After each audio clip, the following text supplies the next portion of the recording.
Alors, mais, voilà, on profite que mai soit là. Vous êtes combien? Est-ce qu'on peut profiter que mai soit là? Parce qu'on va pas le regarder 20 fois. Vous êtes tous prêts, hein? Vous êtes tous prêts?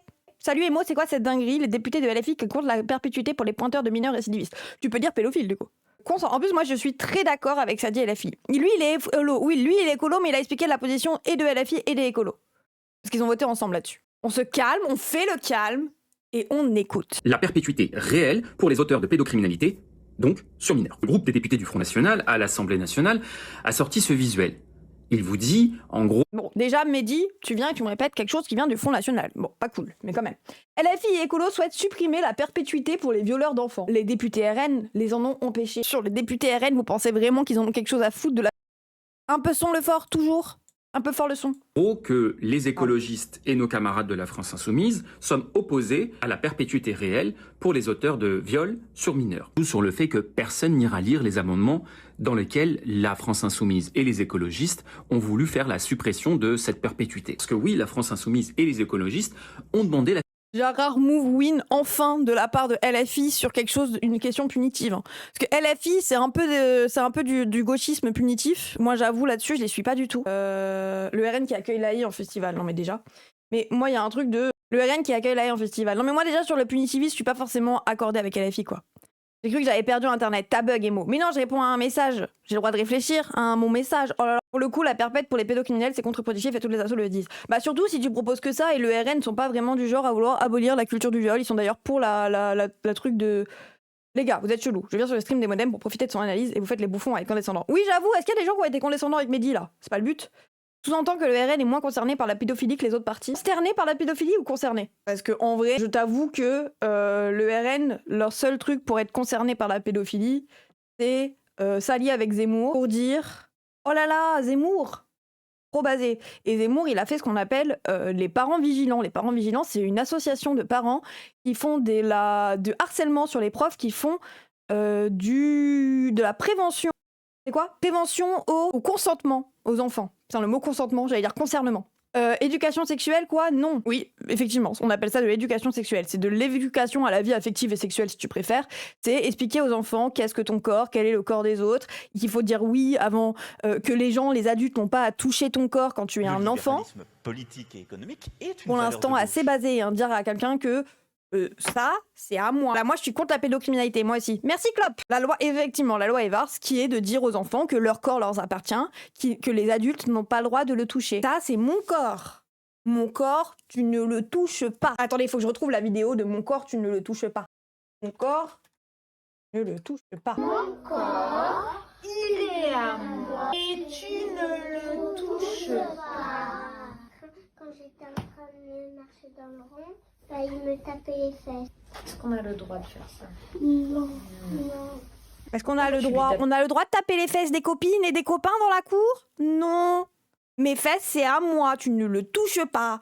Les fesses, c'est pour t'amuser? Okay. Tu faisais ça pour t'amuser. Est-ce que toi, tu as trouvé ça? Non. Tu t'es senti comment dans le cœur? Dans le cœur. Très bien. Pas très bien. Dans le cororo. Pourquoi il s'est senti pas très bien?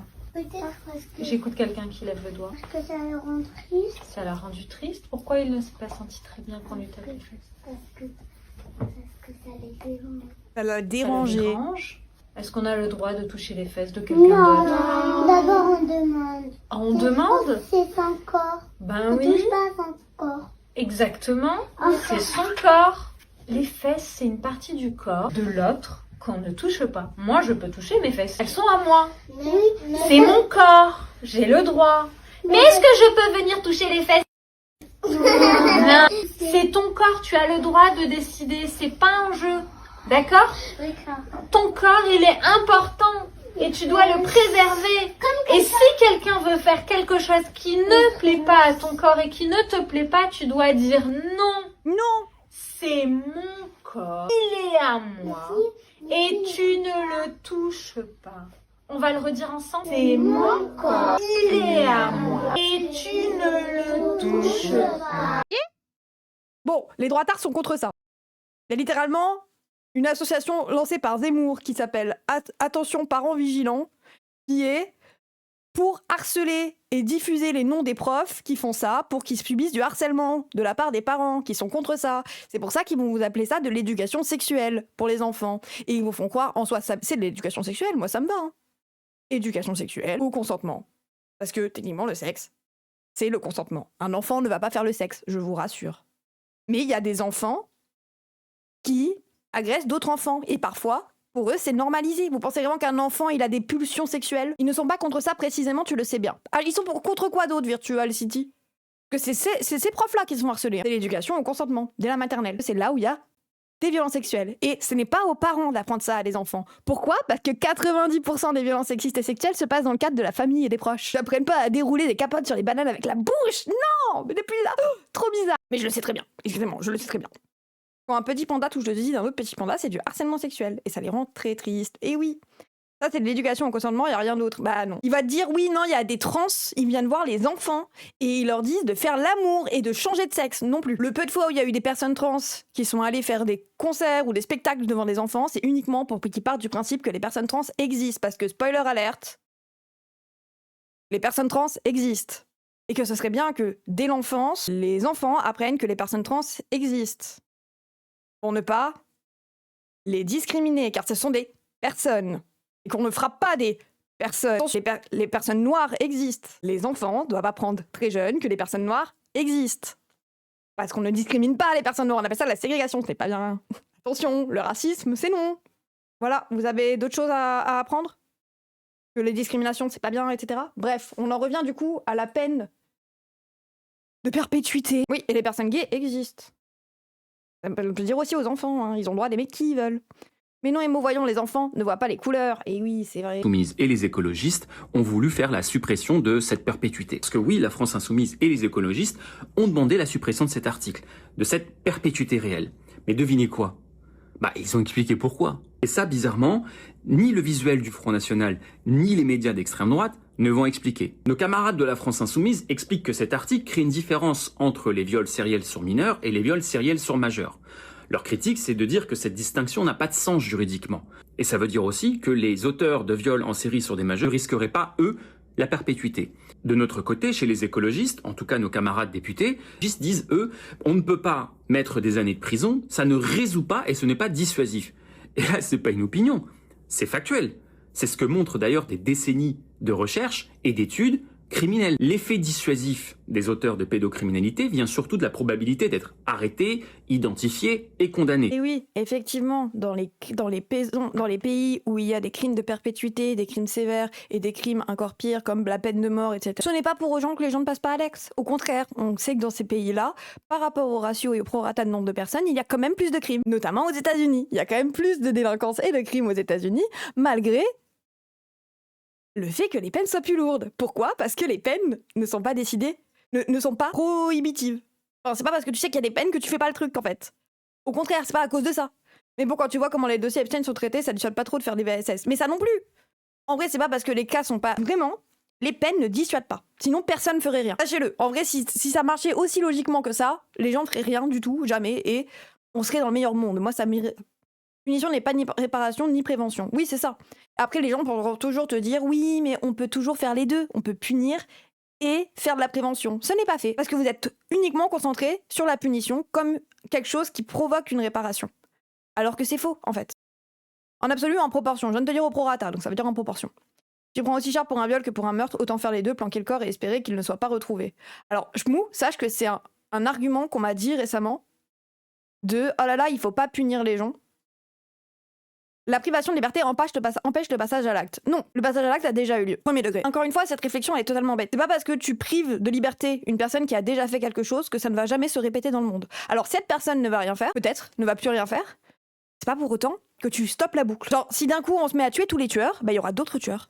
Il parle de récidive. Oui, non, il faut pas punir. Bah moi, ma logique n'est qu'il ne faut pas punir, effectivement, Mélenchil.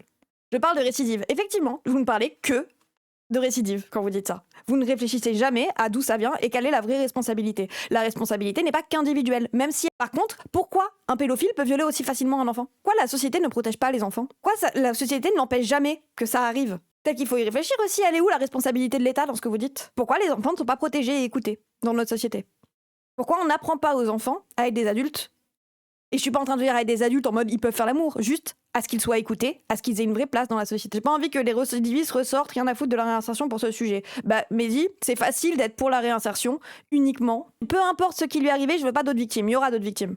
Parce qu'on ne réfléchit jamais au structurel. Et encore une fois, si vous considérez que les gens c'est à l'intérieur d'eux et que ça n'a pas été créé structurellement et permis structurellement par un État qui laisse faire, encore une fois, quand ça sera votre daron, quand ça sera vous, oui non mais moi je suis pas accueillie, je suis pas intéressée par les enfants. Oui, d'accord, vous pensez que vous n'avez jamais rien fait. Moi, je suis aussi pour que tous les parents qui foutent des claques à leurs gosses soient punis au même titre que des violences sexuelles. Parce que c'est des violences sur les enfants. Et les violences sur les enfants sont toujours impardonnables pour moi. Ok, si vous foutez une fessée à votre gosse, pour moi, vous devez avoir la perpétuité. Et peut-être que pour vous, c'est pas pareil. Pour moi, c'est pareil et c'est aussi violent. MDR, ça te fait rire. Frapper un gosse ne fait pas de toi une bonne personne. Hein, le violer non plus. Oui, la fessée est une VSS en plus. Tu allais dire quoi? Après, sache que c'est un argument qu'on m'a donné récemment. Ah oui, c'est un argument qu'on m'a donné récemment, le truc de ouais, mais si tu punis pas, bah, les gens ils peuvent au moins tuer, comme ça ils ont encore moins de choses à faire. Vraiment quelqu'un qui a parti sur ce raisonnement. En mode, l'antipunitivisme, c'est ne rien faire. L'antipunitivisme, ça veut pas dire on va laisser tranquille tout le monde dans la rue, dehors, en train de continuer à faire leur merde, en fait. Et encore, j'en ai marre de devoir vous expliquer ça en boucle. Moi, mes parents m'ont déjà donné des gifs et des fessées. Mais chill, je m'en bats les couilles de ta vie. Vraiment, hein. Je vois que depuis tout à l'heure, t'es là à troller et tout. Sache que je m'en fous. Genre, ok, on va pas faire des lois sur ton vécu. S'il y a un gosse demain qui me dit que ça l'a pas dérangé, j'en ai rien à foutre. Pour moi, ça reste de la pédophilie. Et oui, en fait, quand vous faites ça aussi, il y a des victimes qui portent pas plainte. Et que vous le vouliez ou non, que vous trouviez ça normal ou non, il y a des victimes qui ne portent pas plainte quand le cadre restrictif est trop sévère et que ça leur met une responsabilité. Encore une fois, dire qu'on ne veut pas punir ne veut pas dire qu'on ne met rien en place. On peut mettre en place des choses qui permettent de changer la structure entière, notamment avec les agresseurs, notamment en laissant de la place à des gens. Ça ne veut pas dire que demain, le mec qui a été pédophile, il va pouvoir être tranquille dans la rue. Ça veut dire qu'il y a des bails de surveillance qui peuvent se mettre en place. Alors pas une surveillance nazie, mais une surveillance de faire attention quand cette personne est proche d'enfants. Faire attention quand cette personne, elle va pas bien. Essayez de considérer qu'on peut lui mettre en place des endroits qui permettent aux gens aussi de calmer et de parler de ce genre de pulsions, parce que moi je pense qu'il faut en parler avec les personnes qui ressentent des pulsions comme ça, pour aider à comprendre d'où ça vient et être sûr que les personnes ne passent pas à l'acte. Encore une fois, je préfère un pédophile qui me parle du problème qu'il a, parce que pour moi c'est un problème la pédophilie, hein, je vous rassure. Pour moi la pédophilie est une déviance, on peut aller comme ça, même si j'aime pas trop le mot déviant, parce que pour moi il veut rien dire. Mais pour moi, la pédophilie est un problème en soi qu'il faut régler, mais c'est en parlant du coup avec les personnes qui ont ce genre de pulsions. Et ce genre de pulsions ne sont pas des pulsions d'ailleurs. Ce n'est pas un attrait physique pour les victimes. C'est pas « oh là là, j'aime les enfants ». Ça peut être ça, hein, mais tout ça, ça provient aussi majoritairement de la domination. Parce que pourquoi un enfant demain qui va se dire « oh là là, j'aime bien les adultes » ne peut pas violer un adulte? Parce qu'il n'en a pas le pouvoir dans cette société. On parle de domination. Et c'est pas uniquement le physique. C'est le statut que la société te donne. Pourquoi un patron peut violer son employé et pas l'inverse? Il n'y a pas énormément de cas. Ça peut arriver, j'imagine qu'il y a des cas comme ça. Mais pourquoi c'est pas un prisonnier qui viole un policier, mais l'inverse? Pourquoi c'est un prof qui viole un élève et pas l'inverse? La domination. Pourquoi c'est des médecins qui violent leurs patients et pas l'inverse? La domination. Pourquoi c'est un politique qui viole quelqu'un? Bref, vous l'avez. La domination. Si vous voulez lutter contre le viol et contre la pédophilie, lutter contre la domination adulte. Je suis LFI, je suis pour la peine de mort quand le crime est prouvé. C'est mon point de vue, paix sur vous. Oui, mais Mehdi, faire ça, c'est favoriser les pédophiles. Même sans que ça soit ton intention, je suis d'accord, je pense pas que tu sois pour les pédophiles, hein, mais ce que je veux dire, c'est que si tu considères que mettre la peine de mort, ça va permettre aux victimes de dénoncer leur agresseur, c'est pas le cas. Imagine, t'es un enfant, ton père t'a violé. Déjà que t'as peur d'en parler à ta propre famille, parce qu'aujourd'hui, on n'écoute pas les enfants. Déjà qu'on écoute très peu les victimes, à partir du principe qu'on va encore plus les écouter et tuer des gens, j'ai du mal à y croire. Mais surtout, déjà qu'on n'écoute pas les victimes et que les victimes ont peur de parler, ne serait-ce que pour une peine de prison, parce que voir sa famille aller en prison, ça peut être attachant, et ça peut vous sembler bizarre, mais il y a des personnes qui peuvent garder l'affect pour les personnes qui les ont violées. Et il y a des personnes, la dernière fois, quand on parlait dans le chat, etc., qu'on parlait de leur vécu, qu'on dit « moi, je me suis fait agresser sexuellement par mon père, j'aurais pas aimé qu'il meure ». Et j'aime quand même mon père, et ça peut sembler bizarre. Il y a des personnes, c'est leur cousin, il y a des enfants qui violent d'autres enfants. Là, du coup, c'est qui le responsable? C'est l'enfant, premier degré? Vous pensez vraiment qu'un enfant qui viole un autre enfant est responsable à 100% et que c'est pas du tout quelque chose qui a été créé par la société? Genre, un enfant, pour vous, ça a des pulsions sexuelles. Ok, bon, super, déjà, bizarre votre vision des enfants, vous êtes un peu pédophile pour moi. Et ensuite, il y a des enfants qui n'iront pas porter plainte contre leurs parents. Il y aura du chantage affectif de « ah, si tu vas porter plainte contre papa, il va mourir ». Il y a des gens, juste savoir que la personne contre qui ils portent plainte meurt, les dissuade de porter plainte. Moi-même, j'ai été agressée sexuellement, je n'ai pas porté plainte contre mon violeur. Parce que la prison, ça détruit des gens. Et je ne dis pas Que si vous le faites, c'est grave. Que si vous le faites pas, c'est pas grave. Ne venez pas me culpabiliser, c'est bon, j'ai été agressée, vous n'avez pas besoin d'en rajouter une couche. Chacun fait comme il peut et comme il se le sent. Pour moi, il n'y a pas de bonne solution. Je ne juge pas les victimes qui ont porté plainte, comme je ne me juge pas moi-même de ne pas l'avoir fait. Et si vous me dites « Oh là là, à cause de toi, il va violer d'autres gens », non, voilà. Ça sera ma réponse. J'avoue que je n'aurais pas eu cette grandeur d'âme. Mais non, mais c'est vraiment... En plus, moi, je comprends le fou d'aller porter plainte dans une société punitive dans laquelle c'est pas bien. Une connaissance s'est faite violer par son frangin, on voit bien la limite. Bah, c'est ça, c'est moi, je connais des gens, ils ont été violés enfants, mais par d'autres enfants, ou des trucs comme ça, ou qui ont violé eux-mêmes enfants et qui aujourd'hui ont changé. Et qui sont déjà des gens qui aujourd'hui portent la souffrance d'avoir fait ça quand ils étaient gosses. Parce qu'ils s'en sont rendus compte en grandissant, parce que quand ils étaient petits, ils savaient pas ce qu'ils faisaient. Ils reproduisaient ce qu'ils avaient vu à la télé ou ce qu'ils avaient vu les grands faire. Ils avaient sûrement déjà eux-mêmes un traumatisme en rapport avec ça. Il est là le truc. Et c'est vraiment, quand je parle de domination, c'est pas qu'une domination physique. C'est pas juste parce que t'as plus de force que l'autre. C'est uniquement une domination qui se fait au point de vue de la structure. Les adultes sont supérieurs aux enfants, pas que physiquement. On leur donne un statut supérieur à celui des enfants. Et merci Parguy pour le sub. Perso, j'ai été abusée dans mon enfance par plusieurs autres gamins plus âgés que moi et clairement, je demande pas à ce qu'elles soient punies. C'était des mômes qui ont reproduit sur moi ce qu'elles ont vécu au sein de leur famille et de l'ASE comme moi. De l'ASE, l'aide sociale à l'enfance. Elles, non, eux, personne pour en parler, d'où je voudrais qu'elles aillent en prison, alors que c'est le monde des adultes qui nous a traumatisés et laissé faire. Oui, j'ai le même avis un peu, Ibis Scarlett, déjà force à toi. Moi, j'ai été violentée quand j'étais gosse. J'ai été frappée par d'autres gosses. Notamment, genre, j'ai subi du harcèlement. Mais pourquoi ne pas laisser le droit et la liberté à ceux et celles qui veulent voir leur bourreau puni? Parce que on est dans une société avec un état de droit. Et que Hitler voulait punir les juifs. Et que je pense que si un juif avait volé une pomme à Hitler, il aurait voulu qu'on le tue. Est-ce que du coup, Hitler étant victime d'un vol de pommes, on considère qu'il faut tuer cette personne? Alors que foncièrement, c'est juste motivé par son racisme. Bah, aujourd'hui, c'est le cas aussi. Il y a des gens qui sont racistes. Et encore une fois, on ne fait pas justice soi-même. La justice, ça passe par ce qu'on appelle un droit. Non, mais parce que tu appelles la justice punitive. Quoi? Fondée sur cet état de droit. Non, la justice punitive n'est pas fondée sur l'état de droit. Sinon, il n'y aurait pas une justice à deux vitesses où les Marine Le Pen qui vote 4 millions d'euros aux Français ne va pas en prison. Moi, je me suis fait voler mon argent public par Marine Le Pen. Comment on fait? Là, tu écoutes les victimes? Là, on a le droit de choisir, nous? Ou c'est à la juge de choisir? Encore une fois, c'est le but d'une justice. La justice passe par l'état de droit. C'est pas les gens qui font eux-mêmes justice. Pas convaincu de la comparaison, pour le coup. Ah ouais? Bah pourtant, c'est ce qu'on appelle une victime. Hein. Si tu es pas convaincu par la comparaison, Shadoko, sache que si Alice Cordier demain elle se fait violer par un arabe, je pense que savoir c'est quoi qu'elle va demander. Hein, si on fait la justice sur la base d'écouter la victime, j'aimerais savoir ce que vous allez dire aux meufs de Némésis quand elles vont se faire violer par des gens qui seront sous OQTF. Si jamais ça arrive. Là, d'un coup, elles auront le droit de dire remigration. Ah ben, la victime choisit.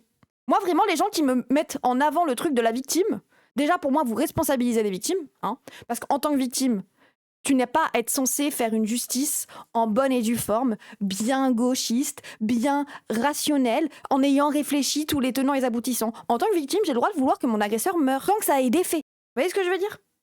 La comparaison à Hitler interfère plus qu'elle n'aide à comprendre, je trouve. Bah non, Encore une fois, hein, la base du racisme, c'est la même chose, et pour eux, il n'y a que Hitler qui est condamnable. La victime est censée être écoutée, c'est ça le vrai truc. Bah, c'est surtout qu'elle n'a pas à être mesurée, à réfléchir et à trouver une bonne peine et à être bien. Non, la victime, elle a le droit d'être totalement irrationnelle. J'ai le droit de vouloir que des couilles poussent au menton de mon agresseur, c'est pas pour autant que ça va arriver. Premier degré, vous avez le droit de vouloir des choses fausses, en fait. Voilà, la justice, c'est pas de la vengeance. On est sorti de ça, hein, de base. On est à un état de droit. Quelle est ta grandeur d'âme si tu veux une vengeance? À ce moment-là, faut te condamner toi aussi. Moi, je suis désolée. Hein. Le point Godwin sert pour tous les sujets, oui. En plus, si tu rajoutes la culpabilité d'avoir donné toi-même une peine à quelqu'un, bah, c'est ça le truc. C'est que, bon, bah, il y a des gens qui, aujourd'hui... En fait, même si c'est faux, moi je suis d'accord avec vous. La victime n'est pas responsable de la peine qui est appliquée sur l'agresseur. Bon, écoutez, j'ai fait ce que j'ai pu. Hein. Merci, Shadoko. Merci, Shokage, pardon. Rebonne en malin. Rebonne en malin. Notamment, hein, une victime n'a pas à choisir ce qu'elle veut pour son agresseur. Je n'ai pas compris premier degré, la violence ne résout à rien. Pour moi, priver la liberté de quelqu'un ne résout à rien, je suis d'accord avec toi. Nonobstant, il y a quoi comme autre alternative? J'en ai parlé, j'étais en mode on surveille les gens, on essaye de mettre en place des structures, on réduit la domination, hein. Au bout d'un moment, une personne qui créerait un génocide en étant le chef d'un pays, bah, tu l'empêches d'être chef d'un pays déjà, premièrement. Hein, tu fais en sorte que les génocidaires ne soient pas chefs du pays, tu enlèves leur rôle de domination qui leur permet de faire des choses. Pourquoi Netanyahou, il n'est pas tout seul? Pourquoi les Israéliens font un génocide? C'est parce qu'ils sont aidés par tout l'Occident. C'est parce que, de fait, dans le jeu diplomatique, ils ont une structure et une place de domination sur la Palestine. Pareil sur les États-Unis et l'Iran. Pourquoi les États-Unis peuvent envoyer n'importe qui au Venezuela pour kidnapper le président sans qu'il se passe rien? Ils ont un rôle de domination. Tout le monde leur suce la queue. Voilà, j'ai été vulgaire. Pourquoi tu dis quelqu'un au lieu de quelqu'un? Parce que je prononce vite et c'est ok. Salut Spark. Bon du coup, LFI. savoir si la peine maximale est de 30 ans ou de 30 ans et un slogan. Ça a été exactement le même cas pour l'abolition de la peine de mort. Tout le monde a dit, si vous abolissez la peine de mort, il va y avoir une augmentation des homicides dans notre pays. Ce qui n'a pas été le cas. Et puis il faut en parler de cette pseudo-perpétuité réelle. Parce que le Front National adore faire croire que sans cette loi, les violeurs repartiront chez eux le lendemain de la garde à vue. En France, la prison à vie n'existe pas au sens états-unien du terme. Leur visuel fait sur Canva vend un fantasme pénal à des gens qui n'auront jamais vérifié quoi que ce soit. La vraie question, c'est pas de savoir s'il faut rajouter 1, 2, 3 lignes au code pénal. La vraie question, c'est de savoir pourquoi des victimes ne vont pas porter plainte. Pourquoi les brigades spécialisées manquent de moyens. Pourquoi des expertises judiciaires prennent des mois. Pourquoi tant d'affaires sont classées faute d'enquête. Perso, je suis pour séparer totalement la réparation de la victime et le procès de l'agresseur. Oui, moi aussi. En plus, c'est une notion qui est dans la justice antipunitive et même dans la justice anticarcérale, c'est que notre système de justice actuel vole la justice de la victime et la parole de la victime et la temporalité de la victime. Aujourd'hui, si une victime considère que pour se sentir mieux dans son statut de victime, il faut qu'il y ait une discussion, ou il faut qu'il n'y en ait pas, il faut qu'il y ait un éloignement, il faut qu'il y ait une réparation, il faut qu'il y ait une place, il faut qu'il y ait des soins, il faut qu'il y ait une thérapie, il faut qu'il y ait une protection pour elle et sa famille, n'importe quoi. Le fait qu'une victime puisse vouloir quelque chose, mais que la justice est considérée rendue uniquement quand il y a eu une condamnation de la personne agresseuse, prouve que la victime n'est pas au centre du débat. On bat les couilles de réparer les victimes. C'est pas le sujet de la punition. La punition ne vise pas à faire du bien aux victimes. Parce que, comme vous le dites, il y a les victimes, ça peut leur faire du bien, d'autres non. Ok, donc ça veut dire que ce n'est pas le sujet de la victime. Sinon, ça irait à toutes les victimes. Et ça serait dans le but de soulager tout le monde. Aujourd'hui, quelqu'un de sa famille se fait tuer, on va te donner de l'argent. Et mettre le gars en prison. Voilà. Donc si ta famille a subi un harcèlement policier pour essayer d'avoir des infos sur eux pendant l'enquête, si ta famille est détruite, si ta famille a un traumatisme, si un des enfants a vu sa grand-mère se faire assassiner devant ses yeux, la justice s'en bat les couilles. La justice te donne de l'argent. Savoir si après t'arrives à fonctionner tous les jours ou si ton père va chialer tous les matins pendant le petit déjeuner, elle s'en fout. La justice va donner de l'argent et enfermer le gars. Voilà. La victime n'est pas au centre de la réparation. Ça se trouve, la victime, elle a besoin de parler avec le tueur. Elle a besoin de savoir d'où ça vient. Elle a besoin de savoir ce qu'elle a été les derniers mots. Elle a besoin de parler avec la personne. Non, la victime s'en fout. Là, la justice, elle en a rien à foutre. La punition vise à protéger l'ordre public. Donc voilà, me parlez pas de victime alors. La réparation des préjudices, c'est un autre fondement. La punition vise à protéger l'ordre public, oui, ok. Pourquoi Marine Le Pen n'est pas en prison? Pourquoi Sarkozy n'est pas en prison? Pourquoi Depardieu n'est pas en prison? Pourquoi Patrick Bruel n'est pas en prison? Pourquoi PPDA n'est pas en prison? Pourquoi Pierre Leman n'est pas en prison? Pourquoi Trump n'est pas en prison? Et Jubilard n'est pas en prison. Il me semble qu'il y est, mais pourquoi Jubilard n'est pas en prison? Stéphane Plaza n'est pas en prison. Harry Habitant. Tous les gens sur les fichiers Epstein. Ah, il y en a beaucoup, hein. Jacques Lang. Vous avez remarqué? Il y a une propension à ce que les bourgeois, les gens qui ont de la thune, qui viennent des grandes familles parisiennes, n'aillent pas en prison. C'est quand même étonnant ce fait, quand même. Il y a des facts. Il y a des facts bizarres, quand même. Et surtout que c'est ces gens qui vont te dire « Ah, mais Patrick Bruel, c'est bon, on peut quand même séparer l'homme de l'artiste. » Ok, mais l'homme devrait aller en tôle, non? Parce que c'est quand même l'homme qui a violé des meufs. Et non des mineurs, hein, qui avaient 16 ans. Dont Flavie Flamand, qui, elle, a été virée de la télé. Et Tariq Ramadan, par contre, il y a été. Tu vois, il y a quelques bourgeois qui y vont. La justice est bourgeoise, ça ne sert à se mettre en scène. Mais après, moi, ma justice bourgeoise, c'est pas mettre les riches en prison. Parce que t'as vu, Nicolas Sarkozy, depuis qu'il est sorti, il n'y a pas eu d'autre problème. Il a fait ses 20 jours, il a mangé des yaourts, et puis de toute façon, ses problèmes, il les a fait quand il était président et un peu avant, quand il était les dents qui rayent le parquet. T'as vu Patrick Bruel, maintenant, je pense qu'il est vachement surveillé quand il est avec des meufs. Je pense que Depardieu, maintenant qu'on est au courant que c'est un gros pédo, on fait attention. Morandini, d'ailleurs, qui a été condamné en première instance, en appel et en cour de cassation, pour pédocriminalité, quand même, il n'est pas allé en prison. Et je pense que maintenant, on évite de lui laisser des castings avec des gosses. Vous avez vu? On arrive à refaire société avec les gens quand c'est des bourgeois. C'est bizarre. Peut-être que c'est possible. Et encore, moi, je suis pas forcément pour qu'on les laisse autant qu'ils le sont aujourd'hui. On peut vraiment mettre en place des espèces de systèmes où tu dois passer parfois devant le juge ou des trucs comme ça. Bon, on arrive à refaire société avec les gens. Pour faire partie du monde du cinéma, non, les accusés sont encore bien libres. Ça rigole même du harcèlement sur beaucoup de plateaux. Ouais, mais ça, c'est parce qu'en plus, on a une culture de la négation. Patrick Bruel n'a rien fait, si t'écoutes les médias. Donc bien évidemment qu'ils font pas attention. Mais en soi, si on est dans un système où on ne punit pas et on refait société, peut-être que les gens auront moins tendance à nier ce qu'ils ont fait. Vous voyez, genre Darmanin, il est persuadé de pas avoir violé. Mais parce que assumer lui-même et arrêter de se mentir à lui-même, d'ailleurs, je pense qu'il en est persuadé d'avoir rien fait, hein. Mais arrêter de se mentir à lui-même là-dessus, ça lui permettrait aussi. Je pense qu'aujourd'hui, c'est plus facile de se mentir à soi-même et dire qu'on n'a pas fait, parce que ça veut dire perdre son métier, perdre nanani, perdre nanana. Et ça veut pas dire oh les pauvres.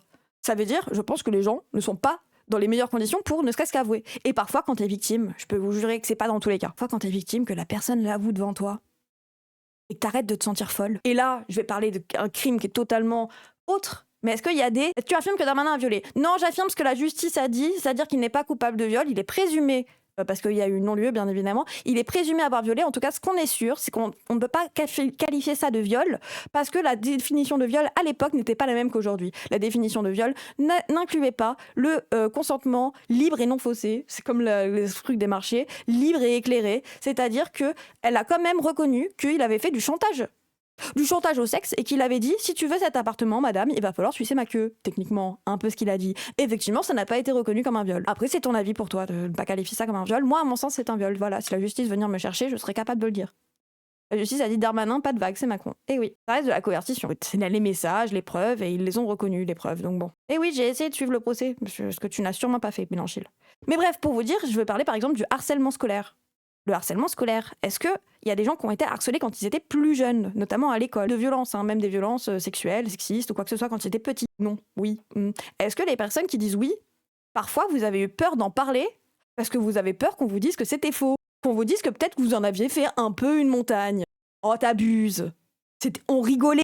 Oui. Voilà, il y a beaucoup de gens qui ne parlent pas par peur de la réaction que ça va provoquer. Dans ton statut de victime, ça fait mal et ça donne peur d'en parler. J'en ai jamais parlé, j'en ai parlé, on m'a dit que c'était faux. Oui, en plus, mais ça, moi, en plus, j'arrive à le capter.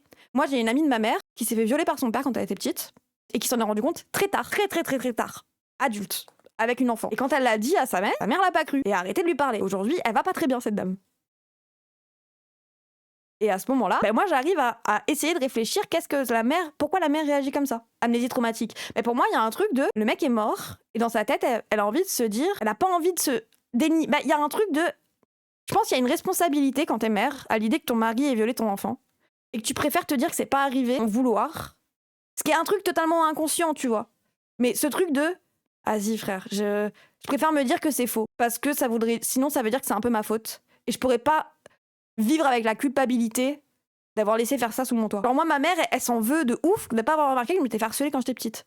Elle aurait jamais pu s'en rendre compte. Mais dans sa tête, elle est en mode, on aurait dû le voir. Mais elle accepte quand même, tu n'arrives à pas dire non. Mais ma mère, elle est vraiment dans cette logique de, putain, mais en fait, je m'en veux, on aurait dû le voir. Oui, mais maman, tu pouvais pas déjà, de une. Et de deux, bah, oui, mais tu l'as pas vu et c'est ok.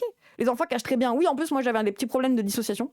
Est-ce qu'il y a d'autres gens victimes de harcèlement au travail ressentent la même chose de mon côté? Oui. Oui, et notamment sur le harcèlement au travail. Moi, je pense que ma sœur s'est fait harceler au travail, elle l'assumera jamais, alors qu'elle rentrait en pleurs tous les jours. Mais il y a ce truc de, tu préfères te dire que, oh là là, t'abuses, c'est plutôt les autres qui se sont fait harceler. En vrai, de me rappeler de mon premier vol, je me suis rappelé avec une fausse couche. Après, le fait que la personne reconnaisse... force à toi, la joufflue. Le fait que la personne reconnaisse ne va pas totalement te réparer. Une victime, est-ce que le plus important, et finalement, peu importe les sanctions, les punitions, ça serait être reconnu comme victime par la justice? Déjà, il y a ce truc, c'est que d'un coup, tu te sens légitime. Et en même temps, quand la personne continue de nier, c'est ce truc frustrant. Et moi, je le comprends qu'on veuille encore plus se venger contre une personne qui nie. Par contre, on va devoir quand même refaire société avec les personnes qui nient. Et ça veut pas dire les laisser tranquilles.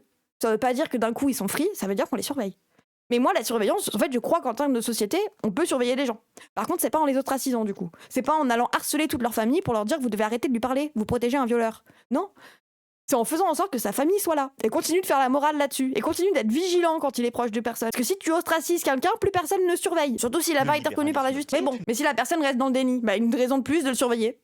Je trouve. Une raison de plus d'avoir des gens qui sont autour de lui. Pas que pour le surveiller, mais pour lui faire des leçons de morale, pour lui dire des trucs, pour lui être en mode... des gens qui ne laissent pas passer la chose. Moi, j'ai des amis qui ont été accusés de choses par d'autres amis à moi. Je suis capable de rester amie avec les deux. Et même parfois des amis qui s'accusent entre eux. Parce qu'ils ont été tous les deux en couple ensemble. Et j'arrive à croire les deux. Je sais que ça peut vous sembler fou. Mais quand deux personnes me disent que l'autre lui a fait du mal, j'arrive à y croire. Une relation de domination, parfois, ça peut être plus complexe que un et un. Une personne agressée et une personne agresseuse. Parfois, ça peut être deux personnes qui se détruisent. Et oui, il y a des relations qui s'appellent des relations toxiques. Les jeux de croix, c'est quand même la base. Mais oui, mais tu peux croire les gens en acceptant de rester amis avec les agresseurs. Parce que tu vas pas les laisser en mode « Non, t'as rien fait, t'inquiète. » Non, tu vas être là tous les jours pour dire « Mais quand t'as fait ça, par contre, frère, là, t'es une merde. » Pour lui faire des sous-entendus. Vous considérez vraiment que les gens qui sont potes avec d'autres gens sont juste gentils avec eux tout le temps. Vous avez une vision bizarre de l'amitié, c'est tout. Et c'est ok. Mais c'est votre vision bizarre. Bref, LFI, pardon. Parce que c'est ça. Et merci, Klopp, pour le sub offert à la joufflue. Merci beaucoup, Klopp. Putain, pardon, je fais les tunnels. Et protège les prédateurs. Pas l'absence d'une peine symbolique, l'absence de moyens. Front National fait de la politique avec la peur. Parce qu'une affiche qui fait croire que les adversaires défendent les violeurs, c'est beaucoup plus rentable électoralement qu'un débat sur les moyens de la justice. Reste, c'est de la communication, pas de la protection. Et comme d'habitude, siamo tutti, antifascisti. Voilà, donc le RN proposait un truc qui ne visait pas à faire en sorte de lutter contre les raisons de la pédophilie. Ils voulaient juste l'enfermer. Et moi, les gens, vous pouvez pas me parler de « Oh là là, mais tu ne penses pas aux victimes, tu verrais ce que ça faisait si tu subissais ça. » Je pense que je peux plus me tokeniser que vous dans ce sens-là. Si vous voulez qu'on joue au token de « Oh là là, mais tu l'as jamais vécu pour en parler. J'ai été violée et ma grand-mère s'est fait assassiner. » Donc, j'ai littéralement les deux tokens là-dessus. J'ai le token du meurtre et le token du viol. Vous pouvez pas venir me faire. Ah, j'ai pas la pédophilie. C'est vrai, pardon. My bad là-dessus. Nonobstant, je pense que moi, je veux vraiment éviter la pédocriminalité. En fait, quand je pense à ce sujet, je préfère éviter plus de victimes et plus d'enfants traumatisés que de réfléchir à juste est-ce qu'on va enfermer les gens. Et à ce moment-là, il y a le truc de mettre en place, comme ils ont fait en Allemagne, le fait que les pédophiles puissent en parler avant de passer à l'acte. Tu ressens que t'as des pulsions pour un enfant, c'est pas normal. Parle-en avec un psy. On va pas régler forcément le problème, mais au moins tu seras encadré et on peut faire en sorte que tu passes jamais à l'acte. Et c'est ce qui se passe actuellement, qui commence à être mis en place en Allemagne. L'élite d'écoute, mine de rien, ça fonctionne. Bah ouais. À partir du moment où on considéra que dans notre société, on peut écouter les autres. Alors moi aussi, ça me dégoûte, hein. Moi aussi, j'avoue qu'un enfant, un grand adulte qui me dit je trouve que les petites filles c'est très mignon et j'aime bien les culottes, ça me dégoûte. Ah, je vais pas commencer à vous dire que je trouve ça normal, parce qu'on peut considérer que ça l'est pas. Un grand adulte ne devrait pas être tiré par un enfant. Mais on peut aussi considérer que c'est quelque chose qui se construit socialement, parce que moi je pense pas que tu naisses avec ça dans la tête, notamment en grandissant dans une culture du viol et de la pédophilie. Je vous rappelle qu'encore aujourd'hui en France, il y a des gens qui fétichisent la virginité. Body count, oh là là, une meuf elle est sexy une fois qu'elle a pas trop baisé. La virginité c'est attirant. Vous savez qui sont souvent les personnes virgines, vraiment full sans rien? Les enfants, ouais, sans pilosité. Une des premières catégories sur tous les sites de cul, c'est teen, adolescente. Je pense pas qu'il y ait que des adolescents qui cherchent adolescente. Hein. Je pense pas que les adolescents eux-mêmes fassent une catégorie les plus recherchées sur Internet. Je pense qu'il y a aussi beaucoup de grands adultes. Et la culture de l'inceste, avec tous les trucs stepmom, stepdad, je sais pas quoi, dans le cadre de la famille, bon, et pas que les petites filles, hein. C'est vraiment la virginité, le corps juvénile. Un enfant est vu un peu comme une femme. Moi, je commence à comprendre un peu le prisme sur lequel les gens lisent les VSS faites aux femmes et faites aux enfants, c'est par rapport à la considération du corps dans l'espace public. Il y a ce truc de être vu comme un corps chétif, comme un corps contrôlable. Une femme très, très mince, très maigre, que tu as l'impression que tu peux casser en deux, bon bah... T'as vu la vidéo de Charlie Danger sur le porn? Non. Mais effectivement, c'est vrai que même elle disait qu'il y avait beaucoup de trucs de pédophilie. Et c'est pas juste un truc qui vient tout comme ça. C'est un truc qui se construit socialement. La culture du viol dans la société, elle existe. Partir du principe... Genre, il y a tellement de trucs qui engrainent la culture du viol. Partir du principe que c'était normal pour tout le monde qu'on débatte de si la vidéo de Depardieu, elle était pas bien ou pas. Alors que le bouc était littéralement en train de parler de la vulve d'une gamine. Le viol, c'est pas une question de sexe, c'est une question de pouvoir. Oui, comme la pédophilie. Ce qui leur plaît sur les enfants, comme sur des corps très fins et très juvéniles, c'est l'idée de pouvoir le contrôler, dominant. Et quand tu dis ça à un mec qui pense pouvoir fumer une femme sans poil et que la virginité c'est la pédophilie, ça dit qu'on exagère. Oui, mais parce qu'ils comprennent pas la notion de culturelle. Moi, je peux comprendre quelqu'un qui dit « Oh, t'exagères, ça va, j'ai juste dit que j'aimais pas les poils. » Oui, en fait, c'est juste que ça construit une esthétique. Pourquoi t'aimes pas les poils? Est-ce qu'on peut le questionner? Et puis, quand c'est t'aimes pas les poils, t'aimes pas... Et puis, c'est quelque chose qui, dans tous les cas, est construit socialement. Hein. Même si c'est juste pas aimer les poils chez les grands adultes, c'est quelque chose... Même moi, j'aime pas les poils. J'avoue, les poils, ça me dégoûte un peu. Notamment sous les bras. Notamment les mecs. Désolé. Les meufs, ça me dérange moins. Les mecs, vous êtes sales dans ma tête. Mais c'est quelque chose que j'ai construit socialement aussi. C'est un cliché de genre que j'ai. Mais pour moi, les mecs, vous êtes un peu plus sales que nous. Et vous transpirez beaucoup. Mais c'est uniquement une construction sociale. Parce que j'avoue que les meufs trans, je me dis pas ça d'elles, tu vois. Donc si c'est rien par rapport au corps ou je sais pas quoi. À moins que ça soit le fait de prendre des ostros qui vous rendent basé. Et encore, il y a plein de meufs trans qui prennent pas d'ostro. Mais c'est vraiment ce truc de... Quand tu ressembles à un mec, je me dis, bah, tu prends pas soin de toi. Et les mecs trans aussi, j'ai un peu ça, hein, je suis désolée. Oh, le ménard dirty, ah ouais. Les mecs volons poil, ah, il y a un bail de... Bref. Et du coup, il y a ce truc de, bah, pourquoi? C'est aussi pas esthétique, mais c'est aussi quelque chose qui est construit socialement. Même pour moi. Alors, un truc de... Quand je mets des poils dans ma tête, c'est pas beau. Mais c'est uniquement construit sociétalement, tu vois. Et encore, sur une meuf, je trouve ça moins dérangeant. Une meuf, ça sent bon. Bravo les femmes. Je suis féministe aujourd'hui. Ouh. En plus, même la transpi n'a pas la même odeur avec les hormones. Mais déjà, si t'as jamais mis de déo de ta vie, normalement, ta sueur, elle sent très peu. Et puis surtout, la sueur, de base, c'est pas un truc phéromone, je sais pas quoi, pour faire l'amour et faire des enfants, ou bail comme ça. C'est pas un truc de reproduction. Bonjour Emo, bonjour les gens. De survivre l'espèce et tout. Merci Totem pour le sub. Merci Totem pour le 20e mois. Les meufs trans, ça s'explique pas, on est juste mieux. C'est vrai. Mais les mecs trans plus. Comme les autres mecs. Mais rappelez-vous qu'il y a des gens qui kiffent trop les poils partout, chaussures, pieds, tout ça. Oui, c'est vrai. Après, oui, moi, c'est comme le truc de rapport aux pieds, tu vois. Et j'avoue, moi, les pieds, bon. Force à vous, hein, les fétichistes des pieds, mais moi, je vous vois en bizarre, tu vois. Mais c'est juste parce que je comprends pas la trick que tu peux avoir pour les pieds. Non, c'est faux, ça dépend de la digestion et de l'alimentation. Ah ouais, l'odeur. Oui, mais dans tous les cas, quand tu transpires, c'est pour des phéromones. C'est un truc de reproduction d'espèces, de base. Socialement, si tout le monde pense ça, mais l'idée, les hommes sont plus sales que les femmes, je crois que c'est marginal comme pensée. Quoi? Ah ouais, non, je crois que c'est vachement répandu que les hommes sont plus sales que les femmes. Mais c'est une idée, c'est faux. Hein. Bah non, la transpi, c'est pour se refroidir. Ah ouais? Oh, moi je pensais que c'était pour la reproduction de l'espèce. Ce truc de ça attire. Ah ouais, d'accord. Oui, c'est vrai que c'est une version très naturaliste. Il y a une étude, les hommes sont sales. Même si c'est faux. Je pense que c'est un truc qui est lié au travail physique. C'est vraiment ancré dans une vision patriarcale de la société. Notamment le fait que... Oui, j'étais persuadée que la transpi, c'était pour la représentation. C'était pour s'attirer entre organes reproducteurs. On transpire quand on a chaud, pas quand on est excité. Ouais, bah je sais pas. C'est aussi débile que dire que les noirs sentent plus que les blancs. Mais non, parce que ça s'ancre dans une vision patriarcale de les femmes restent à la maison et les mecs ça travaille, quoi. Et que du coup, quand tu travailles, t'as chaud. Alors que les meufs, à une époque, c'était vraiment tu restes à la maison. Et aujourd'hui, on a quand même une surreprésentation des hommes dans les métiers super physiques ou super à risque. Femmes de ménage, des bails comme ça. Mais tout ce qui est genre BTP sous le soleil, charpente, etc. Ou en tout cas, on voit les métiers féminins comme pas physiques. Alors qu'ils peuvent l'être. Hein. Genre femme de ménage, très physique. Hein. Je peux vous jurer, porter des draps toute la journée, vous verrez. D'ailleurs, les chiens transpirent pas, c'est pour ça qu'ils allaitent. Ok. Mais c'est vrai qu'ils transpireraient où? Femme de ménage, ça transpire. Ah bah oui, je sais. Mais je veux dire, c'est vu comme tel, Damso. En train de dire que tu transpires pas quand t'es une femme et que c'est pas hyper physique. De toute façon, les phéromones, c'est du bullshit. Oui, je croyais que c'était un bail de phéromones. J'ai dû dire ça, c'était du bullshit. Aucun animal ne transpire. Oui, mais ce que je veux dire, c'est que nous, on fait pas des bruits bizarres. On fait pas. T'en as envie de baiser. Imaginez ça dans la rue. Et là, tu te promènes, t'entends ça. Je fais exactement ça. La bichette, tu m'étonnes qu'elle a peur. Il y en a. Même les chats. Je sais pas si vous avez déjà eu des animaux, mais les chats, dans la période des chaleurs, c'est chiant. On avait un chat féminin quand j'étais petite. Bon. T'es un malade, Bernard. Un peu ce que les mecs font, non? Aïe. Les chats, c'est relou. Ah, les chats, ils aiment bien faire du bruit quand même. C'est quand même Mbappé, il marque un but.